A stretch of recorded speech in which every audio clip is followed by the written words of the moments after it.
Direct selling business क्यों ज़रूरी है? पैसिव इनकम हमारी ज़िंदगी में क्यों ज़रूरी है? इस दुनिया में दो तरह की कमाई होते हैं, पहला एक्टिव अर्निंग और दूसरा पैसिव अर्निंग। एक्टिव अर्निंग किसे कहते हैं? वैसी कमाई जिसमें काम करें पैसा आए और जब काम करना बंद कर दे तो पैसे आना बंद हो जाए। जैसे जॉब पर जा रहे हैं पैसा आ रहा है, जॉब पर जाना बंद पैसे आना बंद। एक दुकानदार दुकान खोल रहा है पैसा आ रहा है, दुकान खोलना बंद पैसे आना बंद। एक किसान खेती कर रहा है पैसा आ रहा है, खेती करना बंद पैसा बंद। एक मजदूर मजदूरी कर रहा है पैसा आ रहा है, मजदूरी करना बंद पैसा बंद। It's called active earning. और दूसरा पैसिव अर्निंग। पैसिव अर्निंग किसे कहते हैं? एक ऐसी कमाई जिसमें एक तय सीमा तक काम करे और उसके बाद काम ना भी करे तो भी अर्निंग होती रहे। It's called passive earning. Passive earning क्यों ज़रूरी है? क्योंकि आज हमारा शरीर काम कर रहा है, कल वह काम नहीं करेगा। आज कुछ ऐसा करना है जो हमारी मौजूदगी ना भी हो तो भी हमें रेगुलर इनकम आती रहे, और वो ज़्यादा ज़रूरी है। पैसिव अर्निंग जिससे एक मिडिल क्लास और पुअर फैमिली भी आसानी से अपनी अर्निंग बढ़ाकर एक अच्छी ज़िंदगी जी सकता है।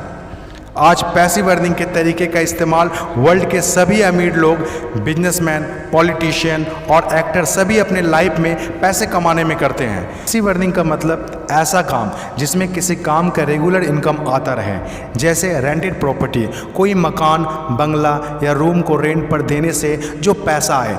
और भी है जैसे fix deposit, real estate, business, YouTube earning, ये सभी पैसिव अर्निंग में आते हैं। आज आपके पास कोई एक ही इनकम ऑफ सोर्स है, चाहे वो जॉब हो या बिजनेस हो या शॉप हो या फिर एग्रीकल्चर, कुछ भी हो, आप उससे अपनी लाइफ की ज़रूरतों को पूरा नहीं कर सकते हैं। अगर आपको एक बेहतर ज़िंदगी चाहिए तो आप सिर्फ एक ही इनकम ऑफ सोर्स पर डिपेंड नहीं रह सकते। आपको सेकेंड, थर्ड, फोर्थ या ज़्यादा इनकम सोर्स बनाने होंगे। जितनी ज़्यादा इनकम ऑफ सोर्स होगी उतनी ज़्यादा अर्निंग होगी और आप अपने फैमिली को एक बेहतर ज़िंदगी दे पाएंगे। पैसिव अर्निंग करने के लिए आप ऑनलाइन और ऑफलाइन दोनों तरीके से कर सकते हैं। इसीलिए पहले आप कंफर्म करें कि आप किस तरह शुरुआत करना चाहते हैं। आपको बेसिक और सिंपल आइडियाज़ चाहिए, इसमें ज़्यादा रिस्क भी नहीं हो और इन्वेस्टमेंट भी कम लगे। डायरेक्ट सेलिंग बिजनेस सबसे बड़ा एग्जाम्पल है। ये पैसे कमाने का वो रास्ता है जिसमें आप सिर्फ एक बार मेहनत करते हैं और कुछ ऐसे संपत्ति बना देते हैं जो आपको ज़िंदगी भर पैसे कमा के दे सकें। पैसिव अर्निंग को समझाने के लिए मैं आपके साथ एक स्टोरी शेयर करना चाहूँगा। यह कहानी है बर्क हेजेस की किताब द पैराबल्स ऑफ पाइपलाइन। एक छोटे से गांव में दो दोस्त रहा करते थे, ब्रूनो और पाब्लो, जो बड़े सपने देखा करते थे। एक दिन किसी न किसी तरह वो गांव के सबसे अमीर आदमी बन जाएंगे। वो दोनों काफ़ी मेहनती थे, उन्हें तो बस एक मौके की तलाश थी और एक दिन उन्हें वह मौका मिल गया। उस गांव में एक समस्या थी। गांव वाले को पानी लाने के लिए नदी में जाना होता था और आधा दिन पानी लाने में ही गुजर जाता था। वो दोनों ने गांव वालों से बात की कि वो नदी से पानी लाकर उन्हें देंगे और उसके बदले कुछ पैसे लेंगे। गांव वालों को ये बात अच्छी लगी। अगले दिन दोनों ने एक एक बाल्टी पकड़ी और नदी की तरफ चल दिए कि हर बाल्टी के लिए 10 रुपये दिए। ब्रूनो बहुत खुश हुआ, लेकिन पाब्लो को इतनी ज़्यादा खुशी नहीं थी। पाब्लो को बाल्टी ढोने की वजह से उसके पीठ में दर्द हो रहा था और हाथों में छाले पड़ गए थे। अगली सुबह फिर से उन्हें ढोने की बात सोचकर ही दहशत हो रही थी। पाब्लो ने नदी से गांव तक पानी लाने का एक अच्छा आइडिया सोचा। जब अगली सुबह दोनों अपनी अपनी बाल्टी उठाकर जाने लगे तो पाब्लो ने कहा, ब्रूनो मेरे पास एक आइडिया है। चंद सिक्कों के बदले मैं दिन भर बाल्टी ढोने की वजह क्यों ना हम नदी से गांव तक पाइपलाइन बना दें। ब्रूनो ने कहा, पागल, हमारे पास एक बेहतरीन नौकरी है, अच्छे पैसे भी मिलते हैं जिससे हम जो चाहें खरीद सकते हैं। अपनी पाइपलाइन के आइडिया को दिमाग से निकाल दो। लेकिन पाब्लो इतनी आसानी से डिमोटिवेट होने वाला नहीं था।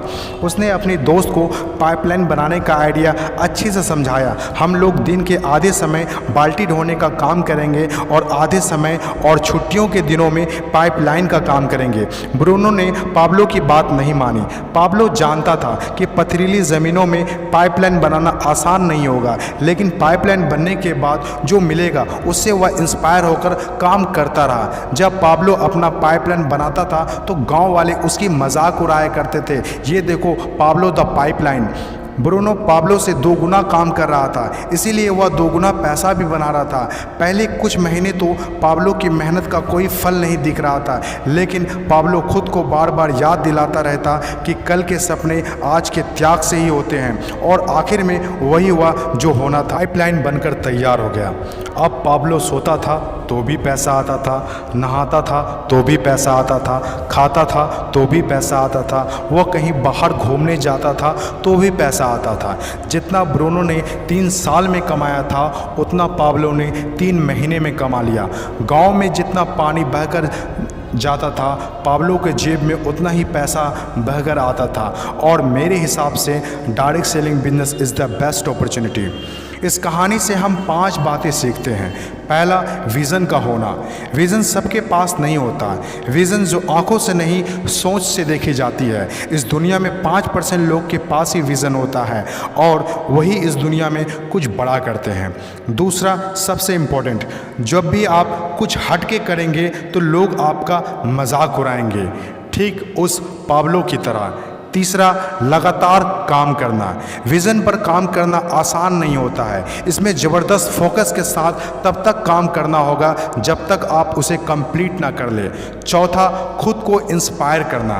अपने आप को इंस्पायर करने के लिए वो देखना होगा जो पाइपलाइन बनने के बाद आपको मिलेगा। अपने सपनों को विजुलाइज करना होगा ताकि अपने आप को मोटिवेट और इंस्पायर कर सके। पांचवा और सबसे इम्पॉर्टेंट बात, प्रॉब्लम सॉल्विंग वर्क। जिस तरह पाब्लो ने गांव की पानी की समस्या को सॉल्व किया, आज हर वो इंसान सक्सेसफुल है जिन्होंने लोगों के प्रॉब्लम को सॉल्व किया है, चाहे वो डॉक्टर हो या इंजीनियर, चाहे वो साइंटिस्ट हो या कोई मोटिवेशनल स्पीकर। आज हर वो इंसान कामयाब हुआ है जिसने भी किसी भी फील्ड में लोगों के प्रॉब्लम को सॉल्व किया है, और डायरेक्ट सेलिंग बिजनेस भी ऐसा ही है।